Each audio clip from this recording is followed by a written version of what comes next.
Hi friends, இது இன்றைக்கி morning எடுத்த வீடியோ தான் உங்க கூட ஷேர் பண்ணிக்க போகிறேன். மார்னிங் ஹஸ்பண்ட் வேலை விஷயமா வெள்ளனா எழுந்திரிச்சு கிளம்பிட்டாங்க. அப்படியே நானும் நேரமாக எழுந்திரிச்சிட்டு வீட்டு எல்லா வேலையும் பார்க்க ஆரம்பிச்சிட்டேன். நைட்டு பார்த்தீங்க அப்படின்னா குட்டீஸை எந்த வேலையுமே பார்க்க விடலை. சரி, இதுக்கு மேலே நம்ம வேலை பார்த்தோன்னா நம்மளும் ஸ்ட்ரெஸ் ஆகிடுவோம், குட்டீஸையும் பிடிச்சி கற்றுவோம், அது நல்லா இருக்காதுன்னு சொல்லிவிட்டு சாப்பாடு கொடுத்து தூங்க வைக்க போயாச்சு. தூங்குறதும் பார்த்திங்கன்னா ரொம்ப லேட் ஆகிட்டாங்க. சரி, ஓகே, மார்னிங் எந்திரிச்சு பார்த்துக்கலாம் அப்படின்ட்டு பேசாமல் படுத்தாச்சு. அதனால் மார்னிங் எந்திரிச்சு ஃபஸ்ட்டு கிச்சனை ஃபுல்லாக க்ளீன் பண்ணிட்டு அடுத்து வீடை ஃபுல்லாக க்ளீன் பண்ணி மாப் போட்டு முடிச்சாச்சு. முடித்ததுக்கப்புறமா பால் காய்ச்சறப்ப கரெக்டாக குட்டி பையன் எந்திரிச்சிட்டான்.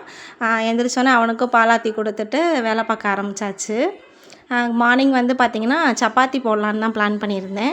என் ஹஸ்பண்டுக்கு லன்ச் இல்லை, அதனால சப்பாத்தி மட்டும் போட்டுட்டோன்னா காலையிலைக்கும் அதே சாப்பிட்டுக்கலாம், குட்டிக்கு லஞ்சுக்கும் அதே கொடுத்து விட்டுக்கலாம். சப்பாத்திலாம் ரொம்ப பிடிக்கும், அதனால் சப்பாத்தி தான் பிளான் பண்ணியிருந்தேன்.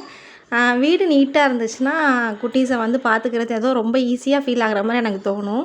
ஆனால் பார்த்திங்க அப்படின்னா நீட் பண்ணிட்டோன்னா கண்டிப்பாக டபுள் மடங்கு குப்பையாக தான் செய்யும். நம்ம அதுக்கெலாம் ஸ்ட்ரெஸ் ஆகுறதோ இல்லை டவுன் ஆகுறதோ ஆகக்கூடாது.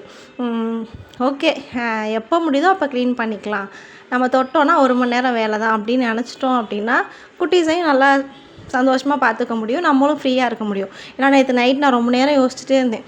வேலை எவ்வளோ தான் பார்த்துட்டே இருந்தாலும் முடியவே மாட்டேங்குதே, எங்கே மிஸ்டேக் பண்ணுறோம் அப்படின்னு யோசிச்சுட்டே இருந்தேன். அப்புறம் சரி பார்த்துக்கலாம், காலைல எழுந்திரிச்சு பார்த்துக்கலான்னு நினச்சேன். பட் முடிச்சாச்சு.